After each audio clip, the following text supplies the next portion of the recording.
Hello नमस्कार साथियों, मेरी यूट्यूब चैनल भक्ति योग कथा में आपका स्वागत है। आज हम बात करेंगे एक संत का उपदेश। 3 साधुओं का एक दल घूमता हुआ किसी गांव में पहुंचा। सर्दी का समय था और शाम हो गई थी। वे ठहरने के लिए कोई जगह ढूंढने लगे। गांव के एक सेठ ने कहा, महाराज मेरे पास 2 दुकानें हैं। एक में तो सामान रखा हुआ है, दूसरी अभी खाली है। आप वहां आराम से रह सकेंगे, दुकान गर्म भी रहेगी। संत थके हुए थे, दुकान में पहुंचते ही जाकर सो गए। तीनों में से 2 छोटे थे, उनको गहरी नींद आई हुई थी। लेकिन उनमें से एक मुनि प्रौढ़ थे। नींद जल्दी खुल गई। सोचा अब जाग गया हूं तो वापस सोना नहीं चाहिए, कुछ स्वाध्याय करूं। वे आगाऊ स्वाध्याय में लगे हुए थे। इसी बीच कुछ खटपट सी आवाज आई। संत ने जोर से पूछा, कौन हो?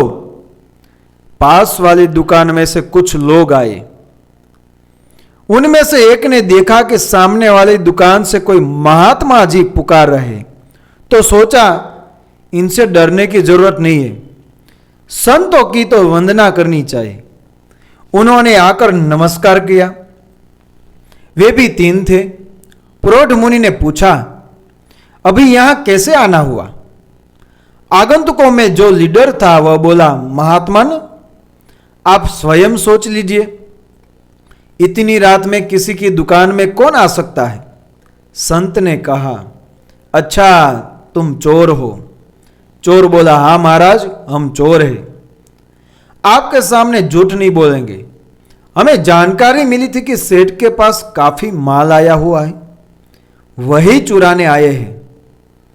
संत ने सोचा मुझे भी अपनी दुकान अभी खोल देनी चाहिए। संतों की दुकान है उसका उपदेश, दूसरों को उपदेश देना, धर्म की बात बताना। सो उन्हें समझाने लगे, भाई ऐसा गलत काम क्यों करते हो? तुम गृहस्थ हो, संसार में और भी बहुत धंधे हैं। चोरी करके किसी का धन लेना पाप है। पता नहीं है कर्म तुमको कैसे भोगने पड़ेंगे। यहां तुम चोरियां करते हो सकता है कभी इसी तरह तुम्हारा भी नुकसान हो जाए। तपस्वी संतों के बोध देने पर चोर बोले, मुनिवर आपने हमको बड़ा ज्ञान दे दिया, अंधेरे में उजाला कर दिया, हमारे भीतर दिया जला दिया। इस क्षण के बाद कभी चोरी नहीं करेंगे। यो करते करते 5 बज गए। जिस सेठ की दुकान में संत ठहरे थे उसने सोचा कि साधु लोग आए हुए हैं, जल्दी जाओ तो कुछ सत्संग का लाभ पालूं। लेकिन सेठ संतों के पास पहुंचा तो देखा कि वहां पहले से 3 आदमी आए हुए थे। सेठ ने तीनों से परिचय पूछा।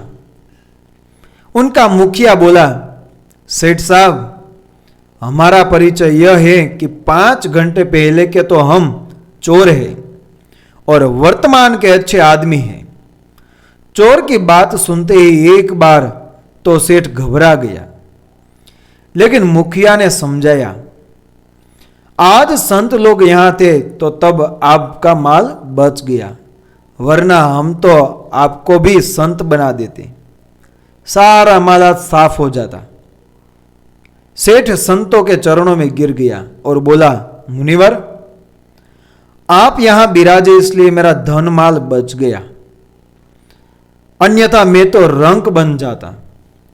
संतों ने कहा, सेठ साहब हमने तो कोई धन माल बचाने का प्रयास नहीं किया, हमने तो जो चोरों की आत्मा को सुधारने का प्रयास किया।